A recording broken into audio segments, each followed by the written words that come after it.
Scripture reading tonight will be from Jonah 1:13 through 17.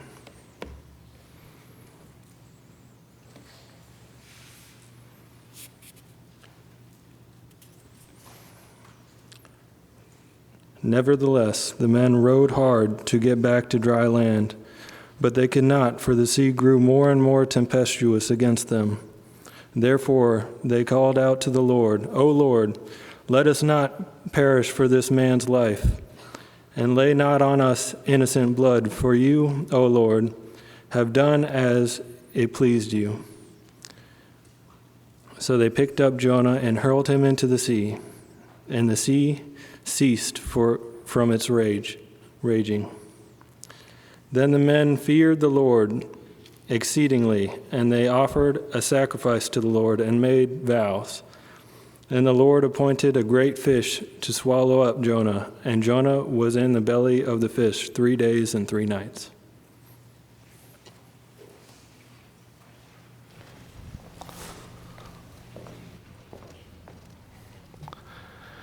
Perhaps you have seen a movie or two over the years that maybe the beginning of the movie starts with some sort of great crazy calamity happening, and you just, how did this person that's in the scene, how did they get to where they are at that particular moment? And sometimes the movie will even stop and it'll freeze. All the action will stop and freeze, and you'll hear a narrator come on over the screen, and they'll say, "You're probably wondering how I got here." Right? I wonder if we were to, in some way, produce a Hollywood film, if someone might think about doing something like this, right? You have Jonah flailing around in the great tempestuous ocean, as was just read in our scripture reading, in which he's sinking down to the bottom, and then all of a sudden a great fish opens its mouth and it's about to engulf him, and maybe you see the action freeze, and Jonah's saying, "You're probably wondering how I got here." As you think about Jonah and what's taking place in this great account for us of this prophet who did not do what God told him and commanded him to do, I would suggest to you this evening that perhaps the distress that we most often think about when it comes to Jonah is most often the time that we find him in the fish. But I want us to look at Jonah chapter 2 this evening and see that there's actually something that I believe to be more to the distress that Jonah faced before he actually entered into the fish's mouth. Because what we're going to see is Jonah is praying in chapter number 2 while he's in the fish, and he's praying that he has been rescued. It's been my experience, right, and oftentimes growing up, that when we think about Jonah and the fish, that's where our mind goes to. We think about the fact that he ran from God, the fact that he got swallowed by a fish, and then he spit out onto dry land, and he goes and preaches to Nineveh. But it may be the case, like it has been for me in the past, for you, that maybe you've skipped right over Jonah chapter number 2.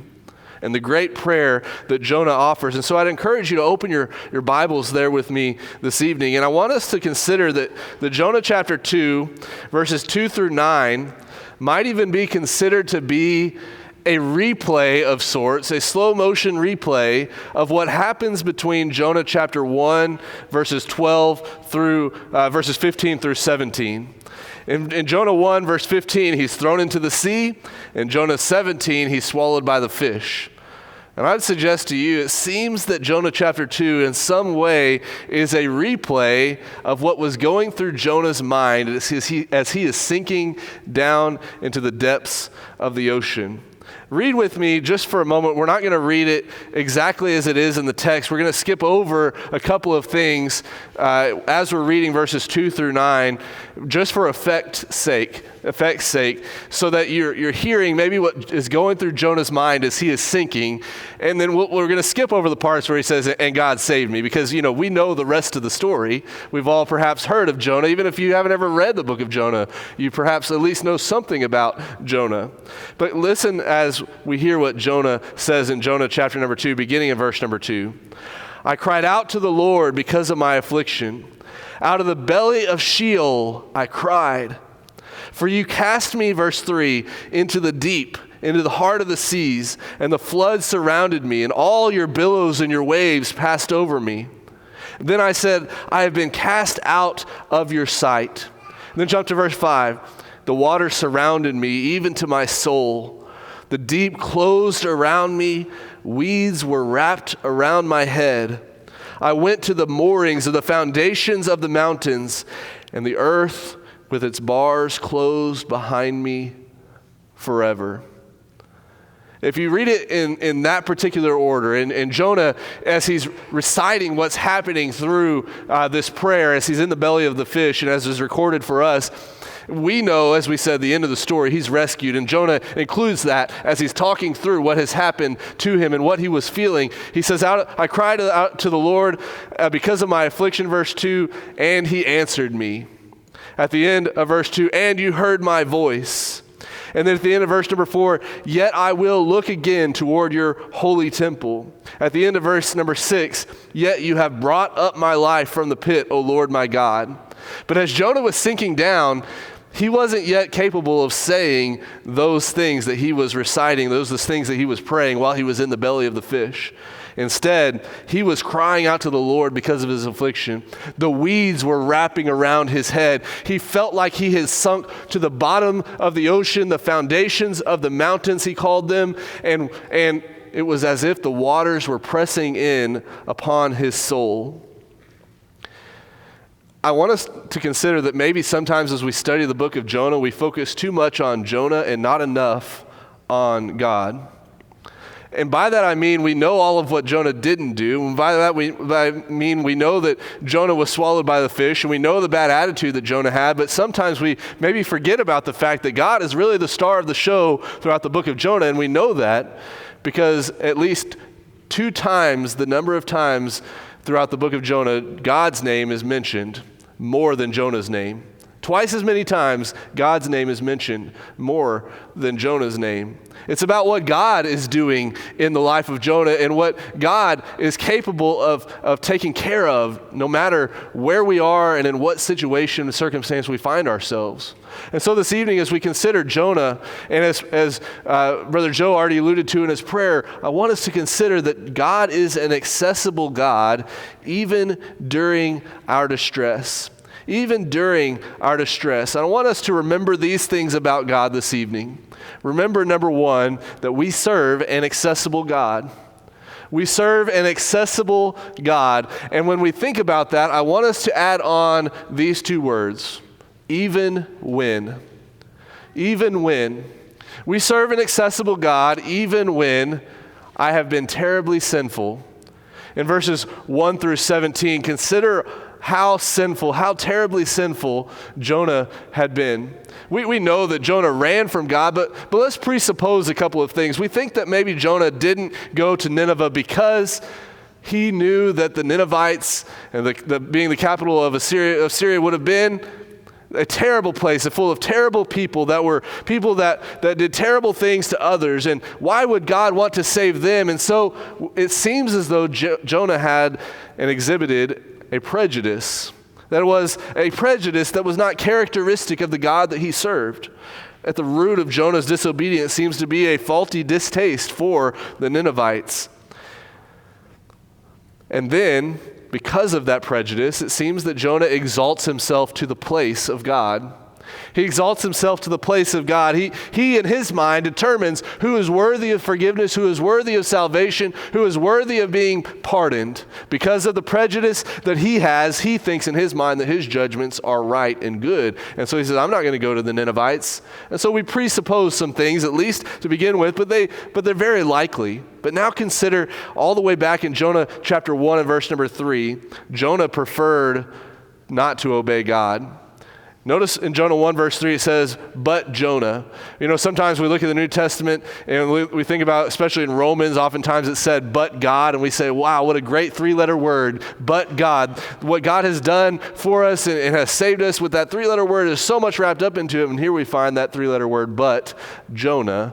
Jonah doesn't do what God asks him to do. He doesn't obey him. He prefers not to obey him, but not only does he prefer not to obey him, but he prefers to disobey him. Continuing in verse 3, we find that he flees to go to Tarshish. He gets on a ship and he goes to Tarshish. He wants to be in a position where he's not obeying God, not doing what God has asked him to do. But not only that, we see that he flees the presence of God. Talk about a sinful individual, one that has in his mind that he can get away from God as though that were even possible. He flees from the presence of the Lord. But then I want you to notice in verse number 5 that it seems that Jonah has improper priorities. He has improper priorities. How do we know this? Because he pays a fare. Verse number 3, he pays the fare to get on the ship. Someone might say, well, Jonah, he just didn't want to go to Nineveh because he didn't want to, deal with the expenditures of traveling or deal with the imposition of going that way, that distance. But no, Jonah, his priorities were such that it didn't matter to him. He was going to pay the fare to go to Tarshish anyway. And so he has improper priorities. And then in verse number 5, we find that Jonah has unwarranted peace. He has unwarranted peace. He's fleeing from God. He's disobeyed God. He has improper priorities. And we find Jonah doing what at the bottom of a ship? He's sleeping. He's sleeping. A man that should be fearing for his life because of the fact that he has disobeyed God and is fleeing from his presence is found at the bottom of a ship sleeping, much like our Lord later on, sleeping in the tempestuous waves of the Galilean Sea. But as we think about Jonah, he didn't have the peace. It wasn't warranted in his life to have peace, to be able to sleep in that moment. Because as we'll soon find out, as we know, a great storm is sent. And then ultimately, he cheaply presents his life in a suicidal way, it seems. It seems as though Jonah is giving over his life. He's on a suicide mission of sorts because he says, at some point he realizes there's no fleeing God. He's caught up with me. He knows as much. He says, the reason this storm has come is because of me. And you have to believe that at the very first sign of trouble, Jonah had to realize that God was catching up with him. And instead of repenting, we find Jonah seemingly like he doesn't care anymore, just sleeping the night away. Whatever happens, happens. And in the end, he resolves to just be thrown into the sea. And it would seem that Jonah would not have expected to be saved. This would have been a suicide mission. Some say, well, maybe he was just trying to save the lives of the mariners, or maybe, but he's not doing what we'll eventually come to find out is the simple answer. He's just giving his life over. He's saying, my life is over. I don't want to try any longer. God is accessible even when I've been terribly sinful. But now I want us to focus in on the prayer. Chapter 2, verses 3 and 4, the first part of verse number 4, I want us to realize that God is accessible even when I feel like he's abandoned me. Even when I feel like he's abandoned me. Notice what Jonah says, I cried out to the Lord because of my affliction, verse 2, then verse 3, for you cast me into the deep. He says, you cast me into the deep, talking to God. And he says, your billows and your waves have passed over me. Sometimes when we are in distress, when we are in a situation where we feel like there's no escape, when we're in a terrible, dire straits, we feel like, why has God abandoned me? But we realize that now Jonah is praying to God, and he's accessible to Jonah even when he felt like God had abandoned him. But notice not only that God is accessible when I feel like all possible physical hope is lost. Notice the end of verse number 3. He says, the flood surrounded me. All your billows and your waves passed over me. No longer is he treading water and keeping his chin above water, but now he's sinking down into the depths, and it's like all physical possible hope is lost. Perhaps you've known that feeling. Maybe as a young boy or young girl, you struggled learning how to swim, and you felt like you were flailing, and then all of a sudden you start to sink, and there's no hope for you left, and you start to feel like you're drowning. It seems as though that's how Jonah felt in this moment. And not only that, but look at the end of verse number 5. He says, the deep closed around me. Weeds were wrapped around my head. Weeds were wrapped around my head. If you've ever been at the bottom of a pool or the bottom of a lake, and maybe you get your foot caught in something, your heart starts to flutter, and you feel like how am I going to get out of this situation? And Jonah, in this moment, seems as though he is feeling like there is no possible physical hope left for him. In the sense that he's not going to escape this situation. All hope is lost. He's going to die, it seems, in his mind. But God is also accessible even when I feel like I'm broken. Notice the beginning of verse number 5. The waters surround me, even to my soul. Even to my soul. No longer was Jonah enduring just physical trauma, but emotional trauma. Whereas the previous point, the idea of feeling like all physical possible hope was lost, but now feeling like all spiritual and emotional and psychological hope is lost. In the sense that Jonah felt like the waters were pressing in so hard, as if they were surrounding even to his soul. It wasn't just physically related anymore.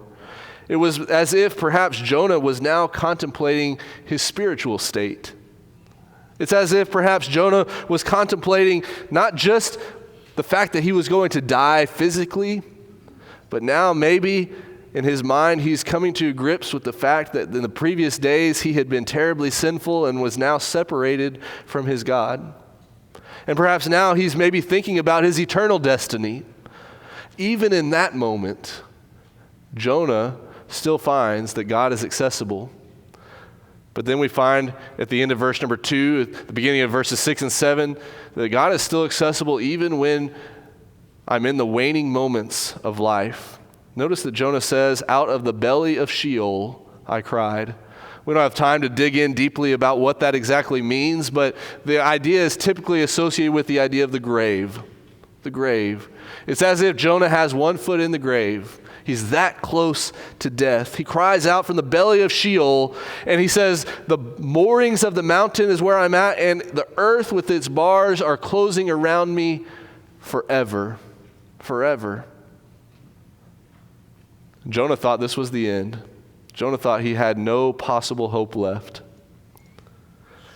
And yet, there's a glimmer of hope. There's a glimmer of hope. And you know what the glimmer of hope was? God doesn't reach his hand down in there and pull him up out of the water and set him on dry land. The glimmer of hope just so happens to be this great fish that swallows him whole. And I would suggest to you this evening that God is still accessible even when the final resolution is still unclear. Even when the final resolution is still unclear. By that I mean, Jonah was not out of the woods yet, or in this case, wasn't out of the belly of the fish yet, and he's praying this prayer. He's praying, God rescued me. He's praying, God saved me. God brought my life back from the pit. What are you talking about, Jonah? You're still in the belly of a fish. But he perceived it to be, he knew it to be that God was rescuing him from this terrible distress that he was in. The resolution, the final resolution had not been quite revealed yet. He didn't know he was going to be spit out onto dry land quite yet. But as he's praying these things, he knows and he comes to find out that God is accessible even when that final resolution is still unclear.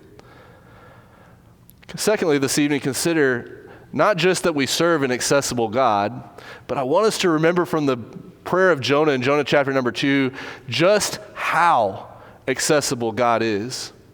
Just how accessible God is. I want us first, before we think about Jonah's prayer in more detail here in a moment, I want us to think about when we don't see Jonah praying. When we don't see Jonah praying.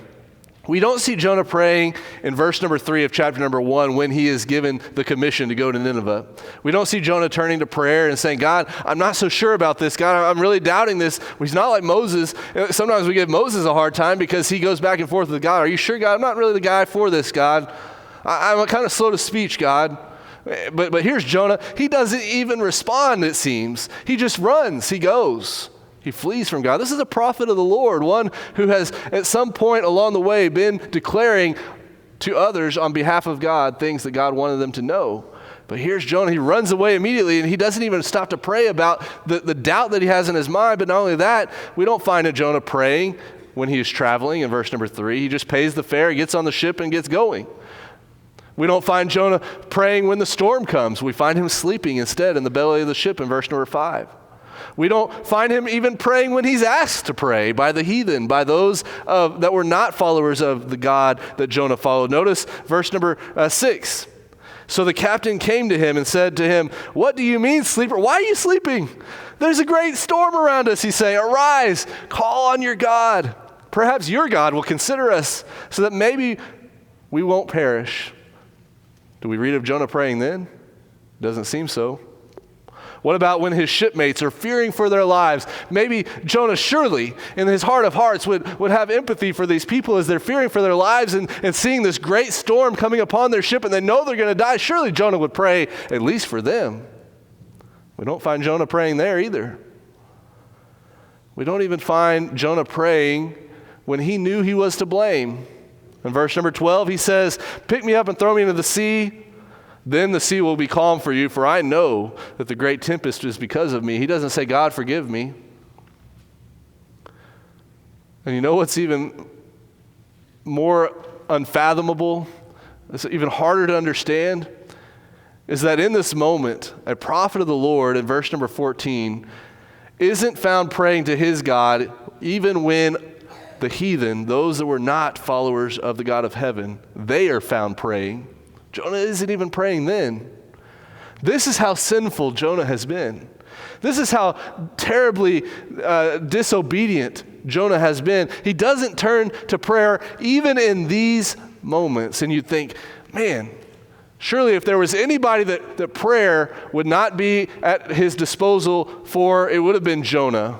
That God would not have been accessible to Jonah because he's missed all of these opportunities to pray up to this point. But yet even then, consider just how accessible our God is. Jonah's prayer reached God instantly. When he was sinking down into the depths of the ocean, at whatever point it was that Jonah started to pray to God, God heard. That's how accessible our God is. He is just waiting to hear our prayer. His ear is bent toward us. As you think about just how instant it was, it's not like my computer this morning before I was trying to teach Bible class and it was lagging after I opened it up after a couple of days and it was just trying to reboot. It seemed like it wasn't catching up. It wasn't like an engine of an old classic car that had been sitting in the garage for years that you try to turn it over, it kind of and it doesn't turn over, and you try it again and again and again, and it doesn't get there, and then finally it wasn't like that. It was instant. That's how accessible God was to Jonah, even when he'd been sinful, even when he'd fled from God's presence. Jonah's prayer not only reached God instantly, but his prayers knew no boundary. His prayers knew no boundary. Notice what he says, "And my prayer went up to you." My prayer went up to you, verse number 7, "into your holy temple." Jonah had previously tried to get as far away as possible from God as he could. The ironic thing was, he'd now reached that point, at least in a physical sense, at least in how we might perceive it to be. Jonah has now sunk to the bottom of the ocean, as it were. He's as far away from God as he can possibly be, and yet Jonah's prayer knows no boundary. It can still reach into God's holy temple. Psalm 116, verse number 2, the psalmist says, "Because he turns his ear to me, I will call on him as long as I live." Another translation puts it this way, "I will call on him as long as I have breath." A very fitting translation for the situation that Jonah finds himself, sinking down to the bottom of the ocean, perhaps on his last breath as he is nearing the end of his life, and he calls to God, and instantly God hears him from the depths of the ocean. How high can my prayers reach? Well, this isn't the only prayer that we find being asked and prayed from a odd location. We know that prayers have reached not only from the depths of the sea, but also from the den of lions. Not only from the den of lions, but from the edge of the Red Sea as an enemy was bearing down upon God's people, but also found those prayers reached to God even from a fiery furnace. Those prayers certainly also reached to God in the throes of infertility and miscarriage. It has reached to God even from wicked cities like Sodom and Gomorrah. It has reached to God from the battlefield with a giant. It has reached to God even from a prison cell. Our prayers can reach God. They know no boundary. They can reach him instantly, and they can reach him from everywhere. But also notice that his prayers were offered in simplicity. Jonah didn't need a rosary. Jonah didn't need a ritual or a ceremony. He didn't need to participate in some seance or to burn incense. Jonah didn't need anything, fill in the blank. He didn't need anything but his mental faculties to just simply offer this prayer to God, and God was accessible. Even while he was flailing, even while he was sinking down and fighting the waves in agony, think about the variability in which he is praying. I mean, how often have you ever heard of someone else praying from the belly of a fish? For all we know, Jonah's the only one that is offering a prayer to God. Talk about a prayer posture. You think about sometimes we make a distinction between maybe getting on our knees before bed at night, or sometimes people even laying on their body prostrate before God. We can pray as we're sinking in the ocean. We can pray as we're driving on the road. Keep your eyes open. We can pray as we are individuals that are in mourning, in sackcloth and ashes, while we're destitute. God's prayer, our prayer reaches to God. He's accessible no matter the circumstance or situation that we're in, no matter where we are.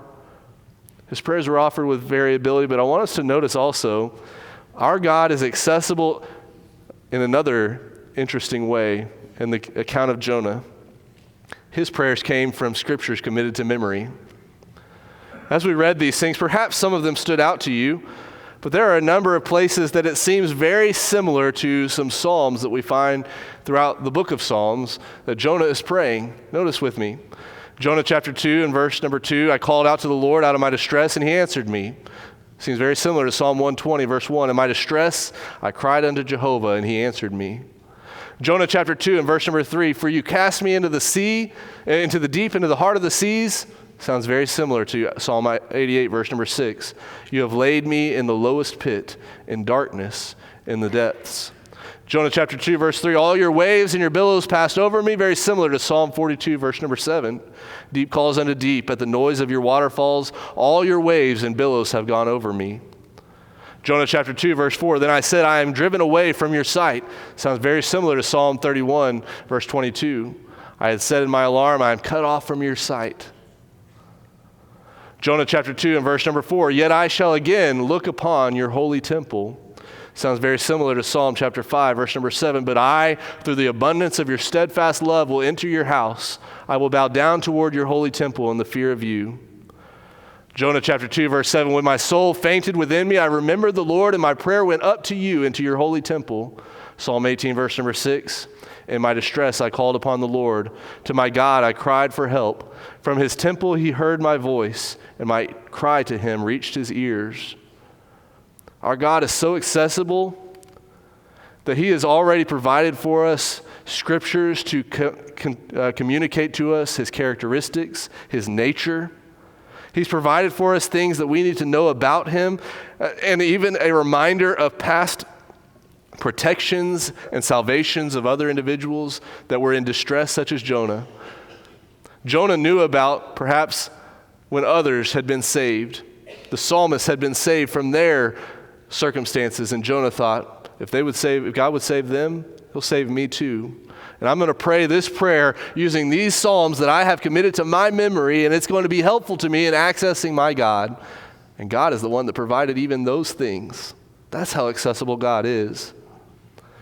As we conclude, not only should we remember that we serve an accessible God, not just only that, but how accessible God is, but I want us to think about the fact, as we close, that God can find a way to access me even in my distress.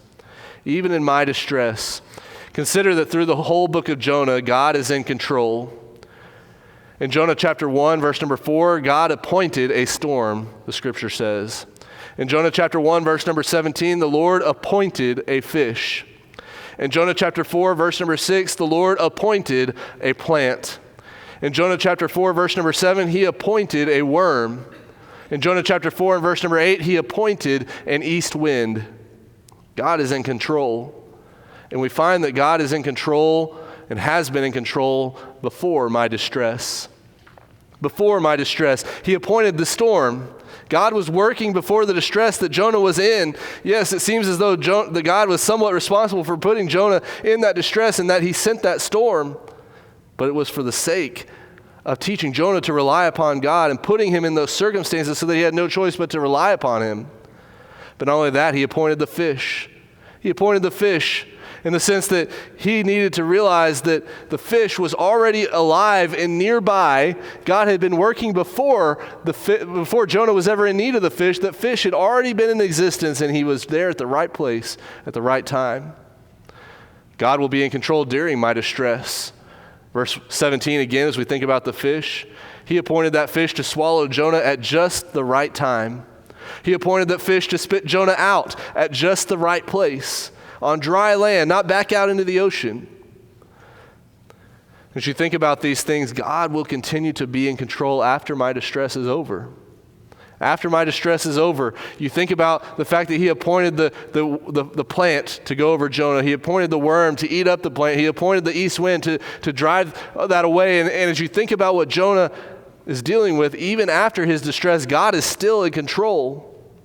And as we think about all of this, if we'll just but allow it, God's providence will help us to grow. And how do I know that? Because even though Jonah still seems to be quite a stinker, as it has been said in Bible classes before, Jonah grows to the point that when he was displeased with the Lord in Jonah chapter 4, verse number 1, this time, though his attitude was faulty, though he had a bad negative thought process about the fact that the Ninevites had been saved, Jonah prays to God. Jonah prays to God. Doesn't have a good attitude about it, but at least this time we find Jonah praying. And it seems that God's providence, even in the distress that Jonah went through, and even because God was still accessible to Jonah in that moment, the next time Jonah needed to pray, even when he had a faulty thinking and had a bad attitude, God was there. God may no longer be in the business of appointing fish to swallow people today, but he is in the business of appointing godly parents to rear us, in the business of appointing godly Bible class teachers and preachers and elders to shepherd us, godly mentors to encourage us. He's in the business of appointing godly brothers and sisters to encourage and edify us and build us up in times of distress that we are in. God will provide. He's accessible to me in prayer, and he can access me through his people, even today, through his word, even today, to help me in my distress. When I think about the lengths that God went to access Jonah in his distress, it points to the lengths that he went to access all people in the greatest distress, that is the distress of sin. The point of the whole book of Jonah, the way that the book ends, is this question: should I not pity Nineveh, that great city in which there are more than 120,000 persons who cannot discern between their right hand and their left and much livestock? The point is, God created all of mankind, and he cares for it deeply. He cares for me, and he cares for you. Do you not desire to have a relationship with such an accessible God? Perhaps this evening you are not in a relationship where you find God to be accessible to you. Well, it's not him. It's you and it's me when we feel that way. It's because our God is there and waiting and willing to take us home, much like the prodigal son's father. If you are in a relationship with him that is separated from him, we want you to make that right, whether you're not a Christian or you are. If you feel like you are not in a relationship with him any longer, we ask that you come as together we stand and as we sing.